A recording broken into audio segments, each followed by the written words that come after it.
Bismillahirrahmanirrahim. Ya, kita mulai ya. Bismillahirrahmanirrahim. Assalamualaikum warahmatullahi wabarakatuh. Apa kabar antum hari ini? Ya, alhamdulillah, luar biasa. Allahu Akbar. Yes. Ya, untuk pekan ini ya kemungkinan pertemuan terakhir di pembelajaran semester 1 ya, di kelas 8. Ya, untuk itu hari ini insya Allah Ibu akan mereview ya atau menjelaskan ulang gambaran materi yang sudah kita ajarkan. Ya, tapi ini ya secara singkat. Jadi antum harus tetap membuka-buka kembali ya materi-materi yang sudah dipelajari. Ya, antum belajar mandiri, boleh dari buku paket, dari video-video ya yang sudah Ibu berikan, atau dari sumber referensi yang lain. Itu. Nah, untuk kelas 8, ya, mapel matematika, ini ada 4 bab ya. Yang pertama, pola bilangan. Ya, kemudian ada koordinat kartesius, ya, letak titik, seperti itu. Kemudian ada bab relasi dan fungsi. Ya, kemudian yang terakhir ada persamaan garis lurus, ya, mencari gradien atau menentukan persamaan garis yang sejajar maupun yang tegak lurus.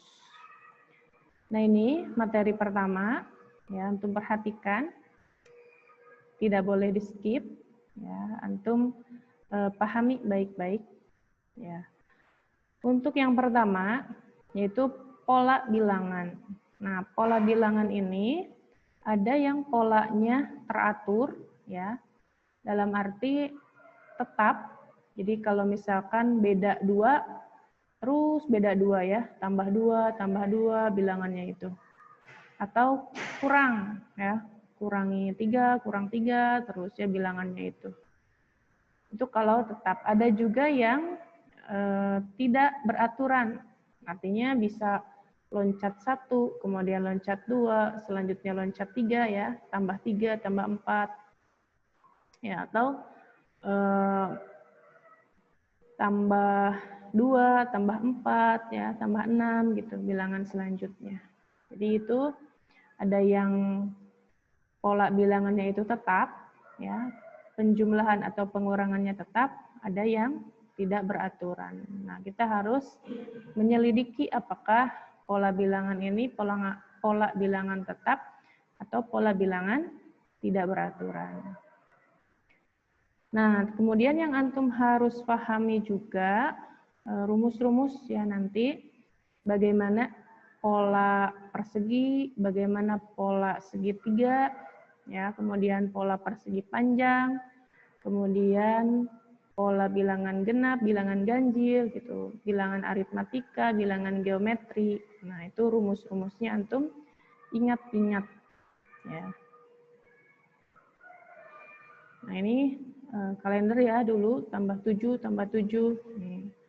Minggu misalkan ya, 7, 14, 21, 28. Nah, ini kan bilangan ini tambah 7, tambah 7, tambah 7 terus gitu ya ke bawah.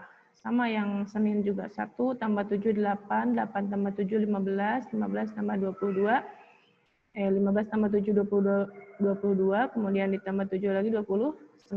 Nah, di kalender juga itu memuat pola bilangan ya. Seperti itu. Nah, ini bilangan asli, ingat mulainya dari 1 ya, 1, 2, 3, dan seterusnya. Kalau bilangan cacah dari 0, 0, 1, 2, 3, dan seterusnya. Nah, ini pola bilangan. Ya, contoh pola bilangan itu biasanya ditandai ya atau disimbolkan dengan U. Kalau bilangan pertama U1 ya, suku ke-1, U2 berarti suku kedua atau bilangan kedua, U3 suku ketiga, ya, bilangan ketiga, dan seterusnya.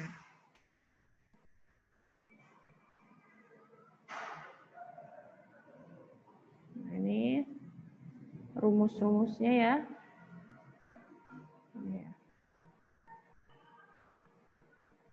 Ini sekilas saja sudah dipelajari. Nah, kalau misalkan rumusnya sudah ditentukan dari soal, ya misalnya tentukan suku ke-100 dari suatu barisan bilangan yang rumus umumnya UN sama dengan N kali dalam kurung N tambah 3. Nah, yang ditanyakan suku ke-100, maka ya N-nya ganti dengan 100. Berarti 100 dikali 100 tambah 3, 103. Nah, yang ini ya. Jadi 100 dikali 103. Hasilnya 10.300. Jadi gitu kalau misalkan rumusnya sudah diketahui di soal. Kemudian ditanyakan suku ke sekian. Nah, begitu caranya ya. Nah, kalau menentukan rumus, nah ini menentukan rumus suku ke N. Ya.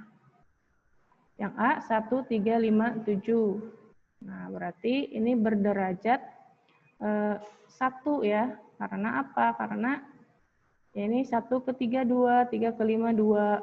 Tetap ya angkanya. Nah, maka A ditambah B ya harus sama dengan 1 nih ya. Kemudian A-nya 2. Nah, setelah itu masukkan ke rumus ya. A-nya sama dengan 2 dari sini. Kemudian A ditambah B sama dengan 1.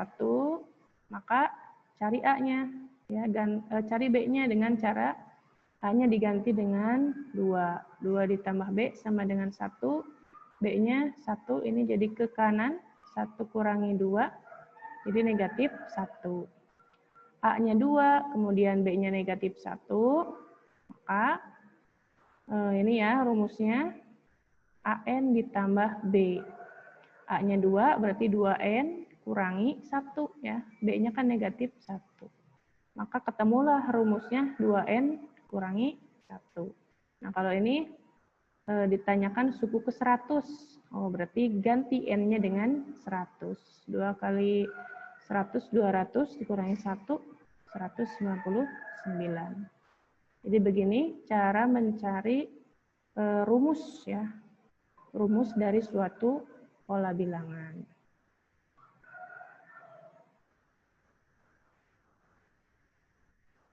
Ini contoh ya.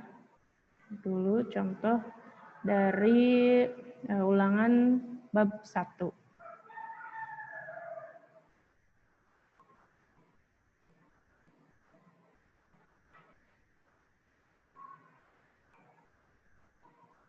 Nah, ini yang tadi Ibu katakan, rumus-rumus pola-pola khusus, ini antum harus ingat. Ya. Pola genap, nih angka bilangan genap. Oh, berarti kan dari 2, 4, 6, 8, 10, 12, ya kan ya? Maka rumusnya ingat, ini kalau pola genap 2N, ya, 2 kali N.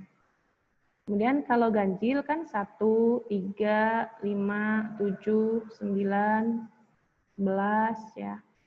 Nah, ini rumusnya 2N kurangi 1. Ya, 2 kali N, 2N, 2N kurangi 1. Kemudian ada pola persegi. Nah, pola persegi bilangannya 1, 4, 9, 16. Nah, ini biasanya menggunakan gambar ya, gambar yang membentuk persegi. Ini Ibu kasih contoh.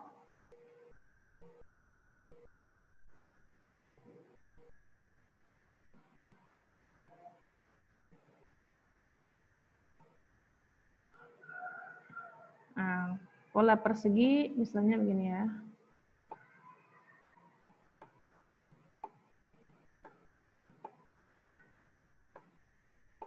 Nah, ini contoh yang 3 kali 3 ya.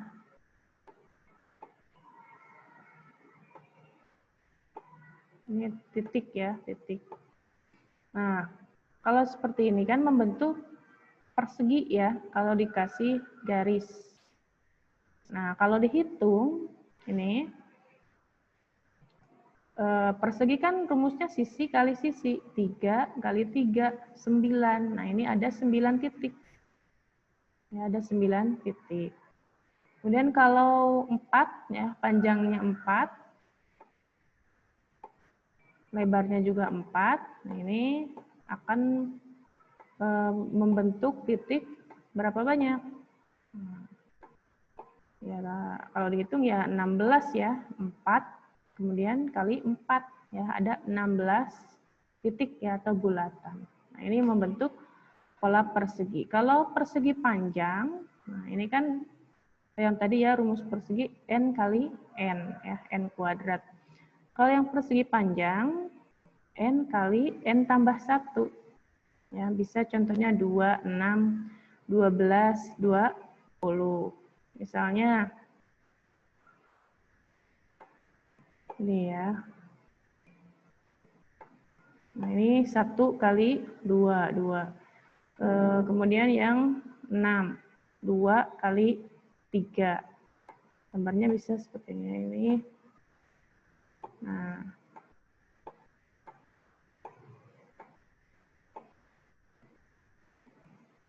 Nah, untuk perhatikan, yang ke pinggir ini kan 3 ya, 3 bulatan. Kemudian yang lebar ke sini, ini 2. Maka kan 3 kali 2 ya, atau 2 kali 3, hasilnya 6. Jadi membentuk pola persegi panjang ya, 2, 6, dan seterusnya ini. 3 kali 4 ya, 12, 4 kali 5 gitu. Kemudian kan 5 kali 6, 6 kali 7 gitu. Itu polanya pola persegi panjang. Itu bedanya ya. Ya, untuk selanjutnya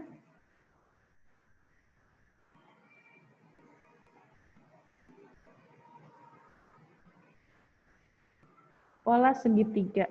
Ini 1, 3, 6, 10. Ya, rumus segitiga alas kali tinggi dibagi 2. Nah, tingginya ini n tambah 1 ya. Jadi n kali n tambah 1 per 2. Kemudian pola aritmatika. Nah, ini polanya bilangan yang tetap. Jadi kalau misalkan beda berapa ya contohnya ini? 1, 8, 15, beda 7 ya. 1 tambah 7 kan 8, 8 tambah 7, 15. Nah, ini beda 7, tetap beda 7, maka itu namanya pola aritmatika. Ya, jadi bedanya penjumlahan atau pengurangan bilangan yang sama atau tetap. Maka itu namanya pola aritmatika. Rumusnya ini ya, UN sama dengan A ditambah N dikurangi 1 kali B. Ya, jadi suku keberapa yang ditanyakan, kemudian sama dengan A itu suku pertama, suku awal, ditambah N, suku yang ditanyakan, dikurangi 1, dulu ya dikurungin, kemudian dikali beda. Jadi kalau tadi misalkan beda 7, oh berarti B-nya 7. Di angka awalnya angka 1 ya, kalau pakai yang ini, pertanyaannya ini. Di 1, 8, 15, A-nya berarti 1, bedanya berarti 7 ya, B-nya. Kemudian terserah mau yang ditanyakan itu angka atau suku ke berapa. Misalkan suku ke 10, oh berarti N-nya 10. Seperti itu ya.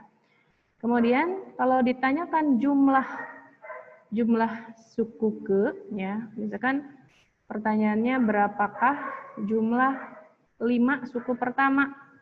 Itu kan artinya 1 ditambah 8 ditambah 15 ditambah 22 ditambah 29.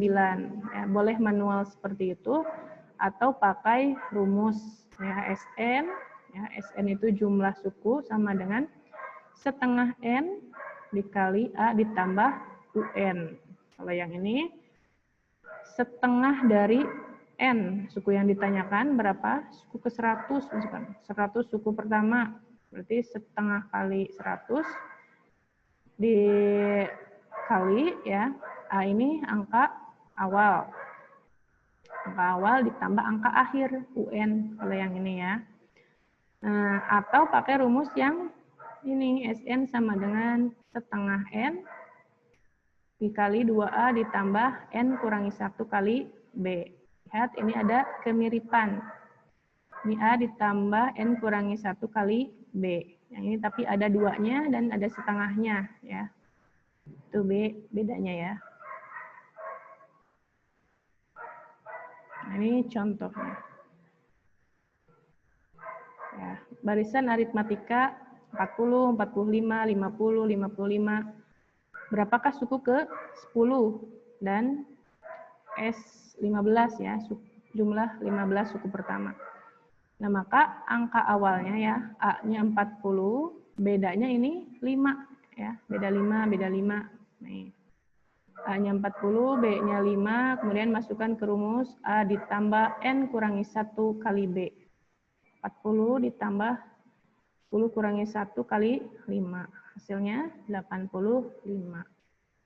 Nah, kalau yang ditanyakan jumlah 15 suku pertama, nanti N-nya 15. Ya. 15 kali 1, 15. 15 per 2. Ini 2A, 2 kali 40. Kemudian ditambah 15 kurangi 1, ya, 15 yang ditanyakan, dikali beda ya, kali 5. Ini kalikan dulu, 80, 2 kali 40. Kemudian 15 kurangi 1, 14. 14 kali 5. Nah, ini ingat, tambah dan kali dulu yang dikerjakan. Jadi 15 per 2, 80 ditambah 70, 150. Hasil akhirnya, ini ya dari 15 dikali 150 dibagi 2. Atau dibagi 2 dulu boleh, lalu dikali 15. Nah, hasilnya 1125. Nah, ini kalau bentuknya geometri. Kalau geometri perkalian ya. Jadi misalkan 10, 20, 40, 80 pola bilangannya. Nah, ini berarti kan perkalian 2, perkalian 2, perkalian 2. Nah, maka itu istilahnya pakai R, rasio ya. Kalau yang tadi B, beda. A ini suku pertama. Nah, rumusnya A dikali R pangkat N kurangi 1. N ini suku yang ditanyakan di soal biasanya ya. Nah, jadi R-nya itu kayak beda, tapi ini perkalian berapa gitu. Kemudian A-nya angka awal, angka pertama.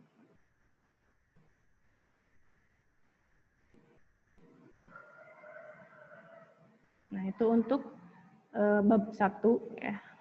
Selanjutnya bab 2. Ini Ibu singkat-singkat saja. Koordinat kartesius ya, bab 2. Nah, koordinat kartesius ini berhubungan dengan sumbu X dan sumbu Y. Nah, ini yang antum harus pahami ya. Posisi relatif titik terhadap titik acuan ya. Nah, ini secara nyatanya kita tahu ada arah mata angin ya, utara, ini timur, bawah selatan, kemudian ke sini barat, gitu ya. Nah, contoh lain di perumahan misalnya ya, di perumahan ada rumah A ini ya, rumah B, rumah C, rumah D, dan seterusnya. Nah, sama ya, berhubungan dengan arah. Nah, dari sini dulu ya, antum perhatikan. Nah, ini yang mendatar ini adalah sumbu X. Nah, kemudian yang tegak berdiri seperti ini adalah sumbu Y. Ya, dalam koordinat kartesius. Nah, ada istilah kuadran 1, kuadran 2, kuadran 3, kuadran 4. Kalau kuadran 1, ya, ini area atau daerah yang berada di X-nya positif, Y-nya positif. Ya, ini kuadran 1. Kemudian kalau kuadran 2, X-nya ini negatif, kemudian Y-nya positif. Ya, misalnya titiknya di sini, negatif 2,2. Nah, kemudian di atas, negatif 2,3. Oh, berarti ini ada di kuadran 2. Ya, antum ingat-ingat posisinya. Kemudian kuadran 3, nah, daerah X-nya negatif, Y-nya negatif. Nih, misalnya di titik sini ya, negatif 3, negatif 2. Jadi X dulu, nih, negatif 3, negatif 2. Nah, itu berarti ada di kuadran 3. Gitu ya. Kalau ada pertanyaan, letaknya di mana? Negatif 3, negatif 2. A kuadran 1, B 2, C 3, D 4. Nah, maka jawabannya di kuadran 3 ya, di C.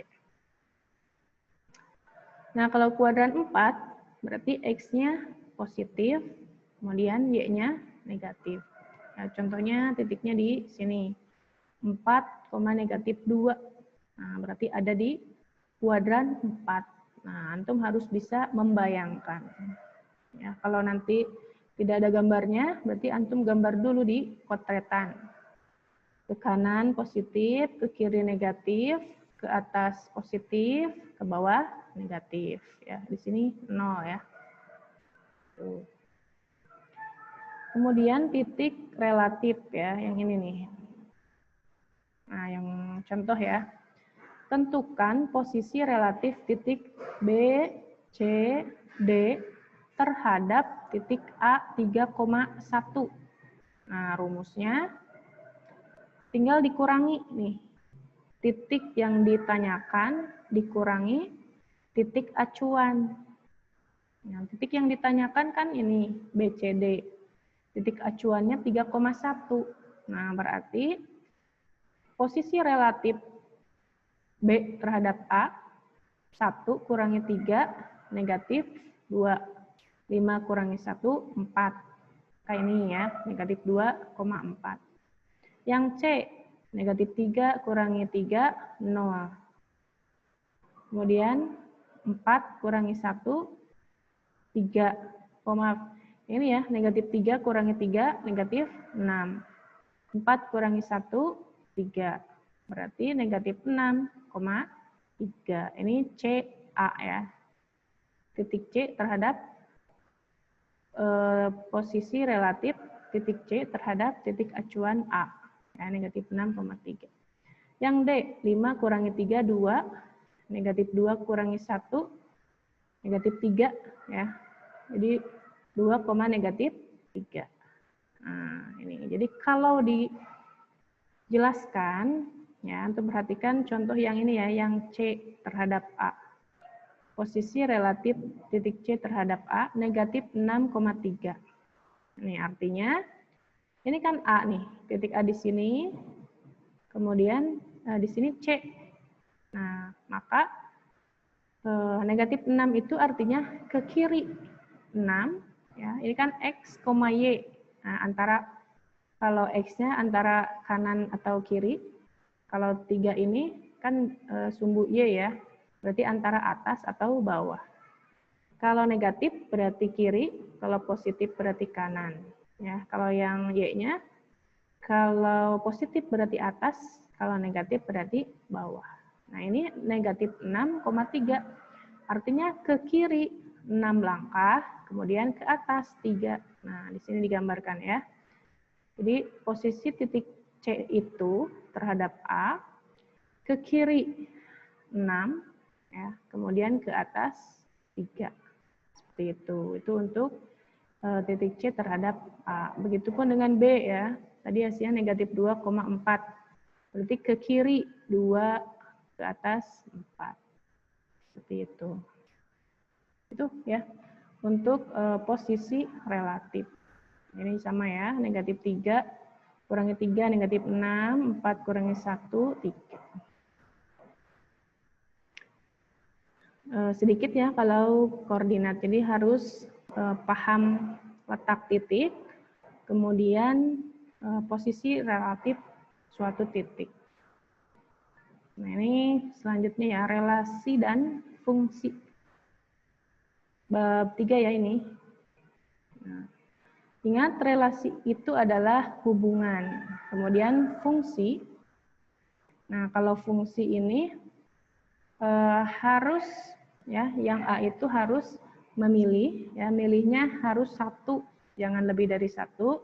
Kemudian semua yang ada di himpunan A harus memilih, ya, tidak boleh tidak. Seperti itu. Ya, tidak boleh bercabang dan tidak boleh ada yang tidak memilih. Itu harus syarat dari fungsi ya. Nah, seperti ini. Kalau yang ini ya, yang A itu bukan fungsi karena Ali memilih 3. Kemudian Edi tidak memilih, bukan fungsi ya otomatis. Kemudian yang ini yang B. Yang B ini milih ke sini, ke sana. Nah, ini Edinya milih 2. Nah, maka ini juga bukan fungsi. Kemudian yang A ini. Yang A ini kita lihat. Nah, ini merupakan fungsi ya. Yang ukuran sepatu ini merupakan fungsi karena hanya memilih satu, kemudian semua orang yang ada di sini memilih nomor-nomor ukuran di kanan ini ya, sepatu, nomor sepatu. Kemudian yang B, yang B, nah ini Edi-nya tidak memilih, maka bukan fungsi. Ya, jadi yang fungsi itu harus memilih ya, himpunan A-nya, kemudian memilihnya juga harus satu. Ya, seperti itu.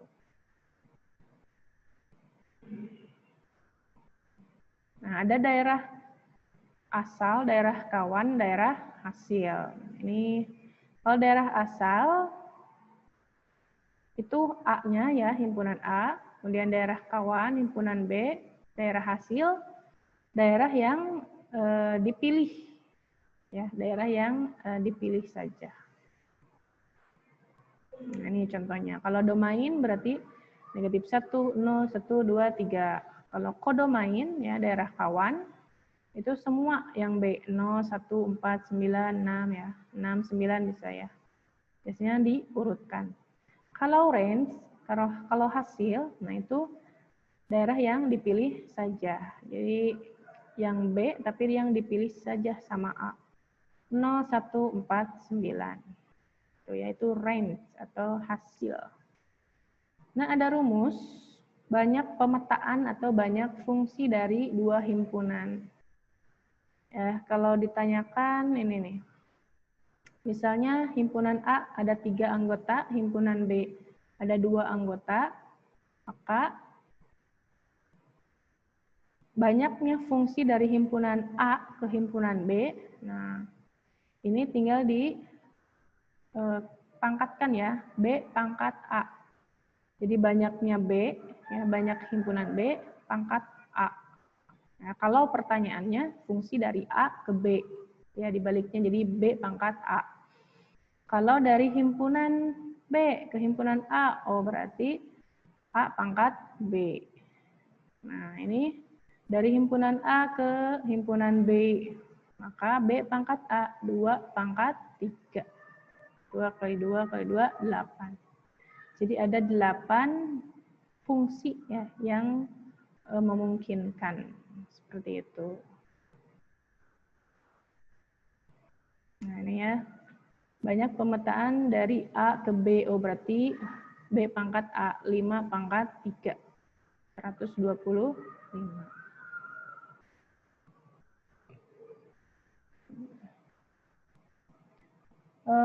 Sudah sepertinya untuk relasi dan fungsi. Grafik ya ini ya. Ya, kalau grafik, ini ada contohnya.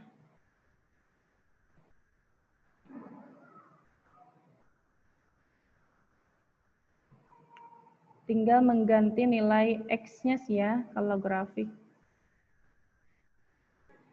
Nah, ini misalkan titik persamaannya fx sama dengan 2/3x ditambah 1. Nah, kalau pecahan seperti ini lebih baik X-nya itu yang kelipatan 3 berarti ya. Bisa 3 ya, mulai dari 3. Berarti kan 2 kali 3, 6. 6 dibagi 3, 2. Ya, 2 tambah 1, 3. Oh, berarti kalau X-nya 3, berarti Y-nya hasilnya berarti 3. Oh, titiknya 3,3. Kemudian kelipatan 3 lagi ada 6. X-nya 6. 2 kali 6, 12. 12 dibagi 3, 4. Ya, 4 tambah 1, 5. Berarti 6,5 titiknya. Dan seterusnya ya, ini menghasilkan kalau X-nya 9, X-nya 12, nih menghasilkan Y-nya 9. Ini. Kemudian ditarik garis. Nah, maka itu akan menghasilkan grafik fungsinya. Ya, jadi antum ganti nilai X-nya, kemudian hitung.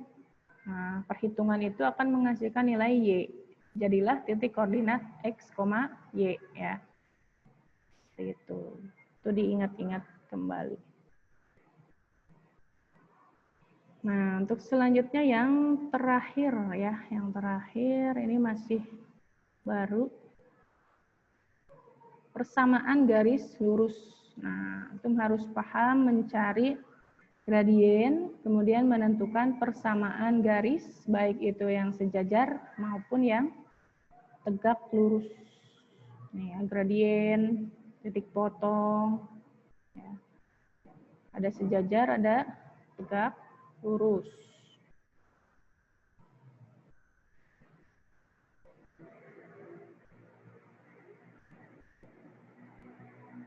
Nah, kalau gradien itu kemiringan ya. Jadi kemiringannya dengan rumus Y per X. Kalau miringnya ke kanan, ya itu positif. Kalau ke sini, bentar.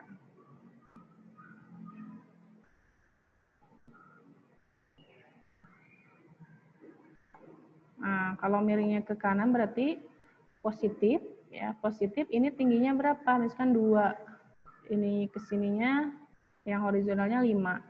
Berarti M-nya, gradiennya 2 per 5. Positif ya.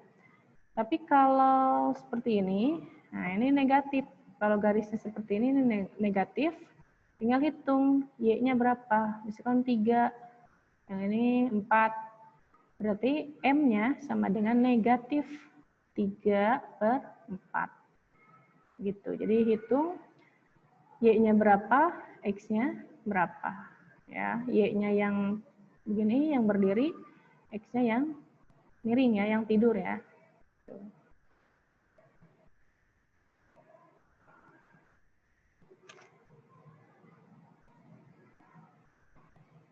Nah, yang selanjutnya. Oh, ini ya, gradien.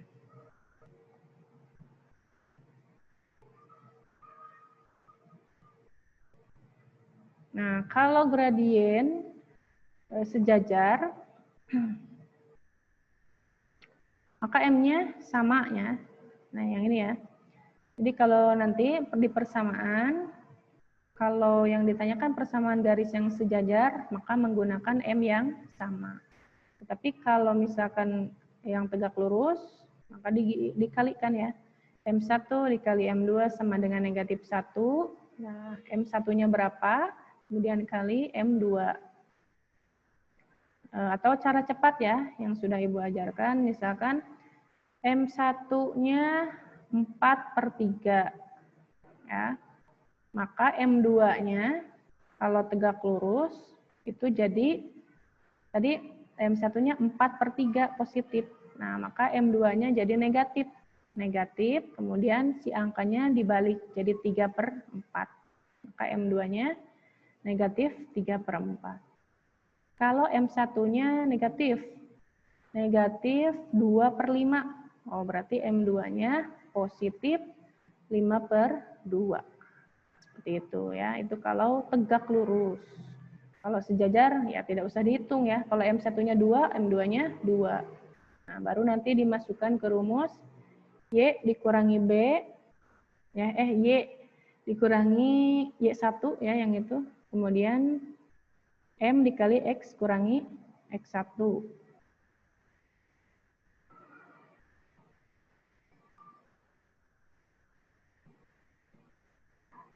Nah, yang ini ya rumusnya ya.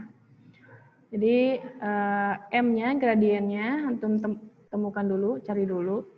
Kemudian masukkan ke rumus Y kurangi Y1 sama dengan M kali X kurangi X1.